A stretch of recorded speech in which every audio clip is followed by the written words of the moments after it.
Welcome to class and test. और अभी का टॉपिक है हम लोगों का, आज का क्या है topic? Laws of refraction of light.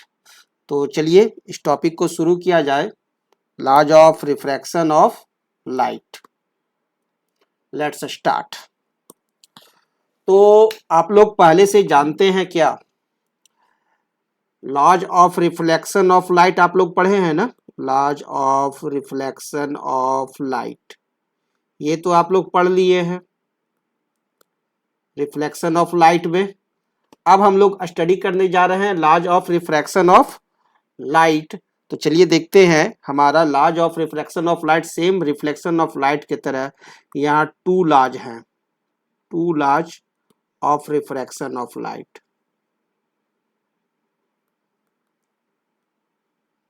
Refraction of light क्या होता है ये तो आप लोग भली बात ही जान चुके हैं। अब नियम कानून सीख लेते हैं, है ना। नियम जान जाते हैं, कानून जानते हैं, जिसके तहत जिंदगी इसको जीना है। बिना कानून का कुछ भी नहीं है। अब ये हमारा एक ग्लास स्लैब है, ठीक है। ये एक ग्लास स्लैब है और इस ग्लास स्लैब में एयर से लाइट इंटर करती है, एयर से लाइट प्रवेश करती है। तो जैसे ही प्रवेश करेगी ये अंदर की तरफ बेंड कर जाएगी ग्लास में, है ना। ये एयर है, फर्स्ट मीडियम, सेकंड मीडियम में प्रवेश की। तो दिस रे इज इंसिडेंट रे। यह हमारा कौन सा रे है? इंसिडेंट रे है। और ये रे है हमारा कौन सा रे है? रिफ्रैक्टेड रे है। सभी लोग जान रहे हैं। अब तो सिर्फ बताना भी समय का टाइमिंग किलिंग करना है ना। ये एंगल ऑफ इंसिडेंस और ये एंगल ऑफ रिफ्रैक्शन। ओके, तो चलिए हम लोग लिखते हैं laws according to first law. First law है हमारा the incident ray, the incident ray, याद कीजिए रिफ्लेक्टेड, रिफ्लेक्शन ऑफ लाइट का लॉ का जो फर्स्ट रूल था वो याद कीजिए और देखते जाइए। The incident ray, the refracted रे, रिफ्लेक्टेड के जगह पर क्या आ गया? रिफ्रैक्टेड आ गया। रिफ्लेक्टेड, रिफ्रैक्टेड रे, है ना। यहाँ क्या हो जाएगा? The incident ray, the refracted ray, refracted ray and the normal, and the normal, वहां भी नॉर्मल था यहाँ भी नॉर्मल है, normal to the point of incidence, to the point of incidence, point of incidence, all lie in the same plane, all lie in the same plane। ठीक same वही law है जो कि लॉ ऑफ रिफ्लेक्शन में हम लोग पढ़े थे, है ना। सिर्फ यहाँ अंतर क्या है कि यहाँ एक नया वर्ड आ गया है और वो वर्ड है हम लोग का क्या? रिफ्रैक्टेड रे। रिफ्लेक्टेड के जगह पर आ गया रिफ्रैक्टेड रे। अब देखते हैं सेकंड लॉ। तो यहाँ तो हम लोग जानते हैं कि एंगल आई जो है वह आपका एंगल आर के बराबर नहीं होता है ना। क्योंकि आपका सेकंड मीडियम में जैसे ही घुसता है कि स्पीड ऑफ लाइट चेंज कर जाता है। क्लियर? तो सेकंड लॉ क्या है? सेकंड लॉ का दूसरा नाम है स्नेल्स लॉ। इसे हम लोग कहते हैं ऑल्सो स्नेल्स लॉ। क्लियर है? इसका दूसरा नाम क्या है? Snell's law. और इस लॉ के अनुसार होता है क्या? द रेशियो ऑफ, जो हम लोग पढ़ाए थे, sine I by sine r is equal to constant, है ना। वही चीज है, the ratio of sine of, sine of angle of incidence, angle of incidence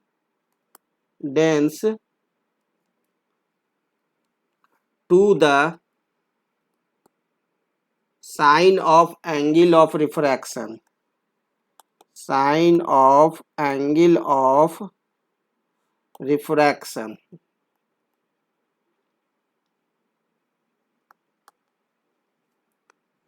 is constant. वो क्या होता है? कांस्टेंट होता है for a given pair of media, एक दिए हुए पेयर ऑफ मीडिया के लिए, for a given pair of media, जो कि हमने आप लोगों को पिछला क्लास में बताया था, है ना, रिफ्रैक्टिव इंडेक्स, है ना, रिलेटिव रिफ्रैक्टिव इंडेक्स, वही चीज है। तो ये लॉ भी मैंने आप लोगों को पढ़ा दिया है और आज सिर्फ इसका नामांतरण कर रहा हूँ। स्नेल्स लॉ, बच्चा जन्म ले लिया है, आज उसका क्या हो रहा है, नामांतरण हो रहा है। तो आप मैंने बताया था the ratio of sine of angle of incidence to the sine of angle of refraction is constant for a given pair of media, ये मैं ऑलरेडी आप लोग को पढ़ा चुका हूँ, है ना। तो ये तो भी लॉ आप लोग पढ़ चुके हैं। तो बस दो ही लॉ है, law of refraction of light के।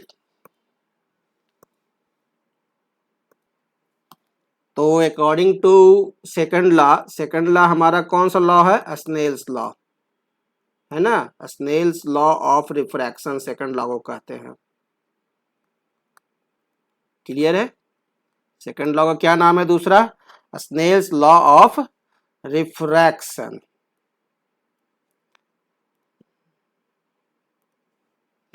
तो इस स्नेल्स लॉ के अनुसार क्या होता है, इसके अनुसार होता है आपका sine I by sine r is equal to constant, and that constant is what, वो कांस्टेंट होता है, ये हम लोग समझे किसके अनुसार, साइन आर जो होता है वो क्या होता है, कांस्टेंट होता है। और यही हमारा क्या है, आपका स्नेल्स लॉ ऑफ रिफ्रैक्शन है ना। तो चलिए अब हम लोग इससे संबंधित कुछ प्रॉब्लम्स है उसे हल कर लेते हैं। और ये sine I by sine R ही हमारा क्या है, रिफ्रैक्टिव इंडेक्स है, एन, है ना। तो ये तो हम लोग ऑलरेडी पढ़ चुके हैं और इसका सिर्फ नामांतरण हुआ सेकंड लॉ ऑफ रिफ्रैक्शन में। ओके, तो चलिए फर्स्ट प्रॉब्लम देखते हैं। ओके, ये रहा हमारा फर्स्ट प्रॉब्लम, सैंपल प्रॉब्लम। ध्यान से पढ़ेंगे, प्रॉब्लम को सॉल्व करना सबसे आसान होता है। A beam of light passes from air into A substance x, कोई एक सबस्टांस है और उस सबस्टांस का नाम दिया हुआ है कि वो एक्स सबस्टांस है, यानी नेक्स्ट मीडियम है, और उस मीडियम में लाइट इंटर कर रहा है। If the angle of incidence भी 72 degree and angle of refraction भी 40 डिग्री, दोनों एंगल दिया हुआ है। आपको एंगल ऑफ इंसिडेंस दिया हुआ है, angle i is equal to कितना है, 72 डिग्री, और एंगल आर दिया हुआ है 40 degree. Calculate the refractive index of substance x, refractive index निकालना है इस एक्स सबस्टांस का, या जहाँ की हमारे को एंगल आई ये एंगल दिया हुआ है और फिर आपका एंगल आर यह एंगल दिया हुआ है। क्लियर है, साइन 72 डिग्री बराबर 0.951 and sine 40 degree is equal to 0.642, यह वैल्यू भी आपका प्रॉब्लम में एग्जाम में दिया हुआ रहेगा। क्लियर, और हम लोग जानते हैं फॉर्मूला, वी नो दैट, अब इसे बनाना तो बहुत आसान है, बच्चों का खेल है। और वी नो दैट हम लोग क्या जानते हैं, हम लोग जान रहे हैं कि n is equal to refractive index को ही n कहते हैं, that is equal to sine I by sine r, ये जान रहे हैं। वैल्यू पुट कीजिए तो साइन आई का क्या हो जाएगा, साइन 72 डिग्री, साइन 72 डिग्री, और साइन आर क्या हो जाएगा हमारा, साइन 40 डिग्री। तो that means n is equal to क्या आ जाएगा, साइन 72 डिग्री का वैल्यू लिख देंगे यहाँ से, दैट इज 0.95, और साइन आर का वैल्यू लिखेंगे 0.642। क्लियर है, अब इसे हम लोग हल करेंगे। नीचे आपको 1 2 3 डिजिट के बाद डेसिमल है, ऊपर 2 डिजिट के बाद ऊपर एक जीरो और उसके बाद डेसिमल हटेगा, उसके बाद इसे सिंप्लीफाई करेंगे। आप सिंप्लीफाई कीजिएगा तो देखिएगा कि ये आपका 1.48 टाइम्स में कट जाएगा। दैट मीन्स हमारे को n का वैल्यू आ गया 1.48, और यही हमारा रिफ्रैक्टिव इंडेक्स है। ओके, तो हम लिख सकते हैं refractive index of substance X of substance X is equal to 1.48 answer. Resolve हो गया। इसी n को रिफ्रैक्टिव इंडेक्स को हम लोग nx भी लिख सकते थे, nx भी लिख सकते हैं, क्योंकि रिफ्रैक्टिव इंडेक्स ऑफ x निकल रहा है और ये मीडियम एयर है विथ रेस्पेक्ट टू एयर, तो हम इसको a आगे भी लिख सकते हैं, यानी a एयर से x में प्रवेश किया। क्लियर है? इस तरह से भी लिख सकते हैं, तो आप कुछ भी लिख सकते हैं। तो सॉल्व्ड, आपका सॉल्व हो गया। अब नेक्स्ट क्वेश्चन की तरफ बढ़ते हैं। तो अगला क्वेश्चन कौन सा है, चलिए नेक्स्ट क्वेश्चन पर क्लिक कीजिए। हमारा नेक्स्ट क्वेश्चन आ गया, light इंटर्स from air into a glass plate having refractive index 1.50। कह रहा है कि लाइट जो है इंटर्स कर रहा है एयर से ग्लास प्लेट में, जिसका रिफ्रैक्टिव इंडेक्स कितना है, 1.50। यानी कि आपको यहाँ इस क्वेश्चन में दिया हुआ क्या है, इस क्वेश्चन में दिया हुआ है refractive index of glass Ng। Clear? या कह सकते हैं refractive index of glass with respect to air दिया हुआ है, एयर से ग्लास में जो इंटर कर रहा है वो, और वो वैल्यू कितना है, 1.50। और what is the speed of light in glass, पूछ रहा है कि speed of light in glass क्या होगा, यानी Vg इज इक्वल टू वाट।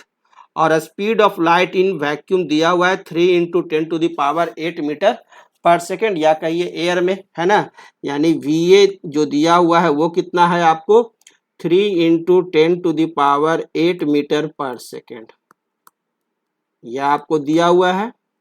तो मैंने सबसे पहले ये लिखा सॉल्यूशन में, ठीक है। और अब हम Ang इज इक्वल टू लिखते हैं formula, refractive index of glass with respect to air is equal to क्या होगा, पहले हम लोग लिखेंगे ऊपर में ये, है ना, पहले वाला कहाँ से आया, जो ऊपर रहेगा, जो पहले है उसका स्थान ऊपर में, तो speed of light in air, speed of light in air, और जो बाद में है यानी जिसमें प्रवेश कर रहा है वो कहाँ रहेगा, नीचे रहेगा, speed of light in glass. Clear हो गया? अब वैल्यू पुट कीजिए, Ang दिया हुआ है 1.50 is equal to speed of light in air दिया हुआ है 3 इंटू 10⁸ मीटर पर सेकेंड, और आपका हमारे को निकालना क्या है, हमारे को निकालना है speed of light in glass Vg। तो ये स्थान चेंज होगा और Vg इज इक्वल टू क्या हो जाएगा, 3 इंटू 10⁸ बाई 1.50 से 2 टाइम्स में ये कट जाएगा, यानी Vg इज इक्वल टू क्या आ जाएगा, 2 इंटू 10⁸ मीटर पर सेकेंड, यानी speed of light in glass कितना आ गया, 2 into 10⁸ metre per second answer. Problem solved. Okay, next problem की तरफ बढ़ते हैं।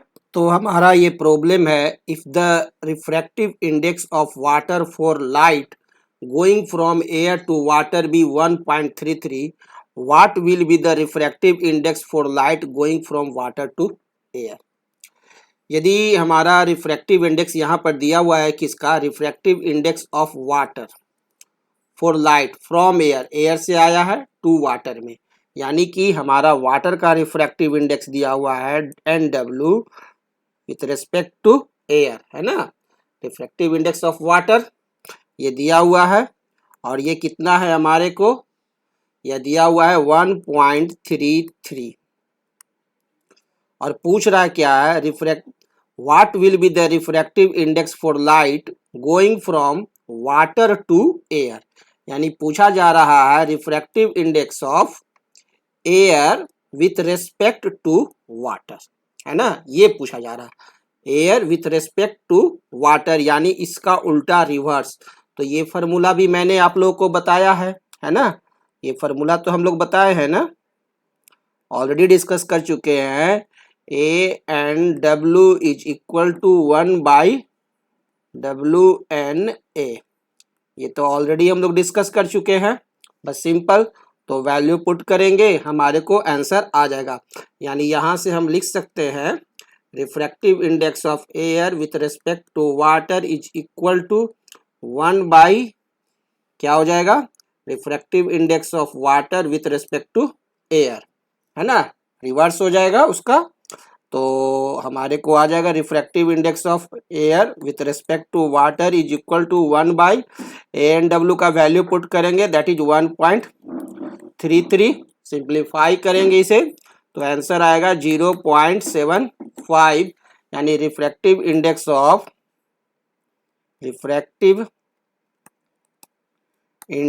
Of air with respect to water is equal to 0.75 answer. Problem solved.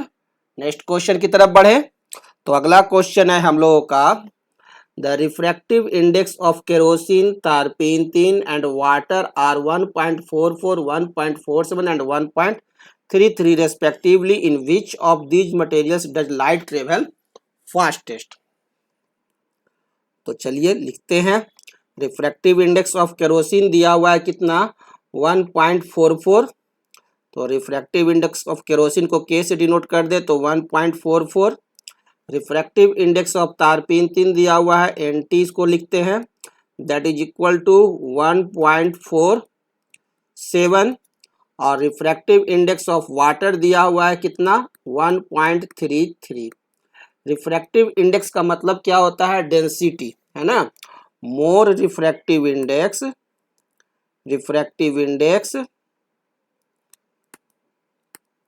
Means more denser media, है ना, means हो गया मोर डेंसर मीडियम, यही ना होता है, मीन्स मोर डेंसर मीडियम। और जितना ज़्यादा डेंसर होगा मीडियम, उतना ही उसमें स्पीड ऑफ लाइट कम होगा। यानी स्पीड ऑफ लाइट जो होता है वो आपका इनवर्सली प्रोपोर्शनल होता है रिफ्रैक्टिव इंडेक्स का। रिफ्रैक्टिव इंडेक्स यदि ज़्यादा रहेगा तो स्पीड ऑफ लाइट क्या रहेगा, कम रहेगा, कम रहेगा तो ज़्यादा रहेगा। स्पीड यदि रिफ्रैक्टिव इंडेक्स कम है तो स्पीड ऑफ लाइट ज़्यादा रहेगा। तो हमें क्या लिखना है, कैसे लिखना, in which of these material does light travel fastest. सबसे ज़्यादा फास्ट किस में ट्रेवल करेगा, तो जिसका रिफ्रैक्टिव इंडेक्स सबसे कम होगा। तो रिफ्रैक्टिव इंडेक्स कम किसका है, सबसे वाटर का, 1.33। इन दिस प्रॉब्लम, इस प्रॉब्लम में refractive index of water is least, index of water is least, वो क्या है, सबसे कम है। So speed travels fastest in water. Answer, problem solve हो गया, आंसर। ओके, तो अब हम लोग 2 मिनट के ब्रेक के बाद मिलते हैं। Thank you.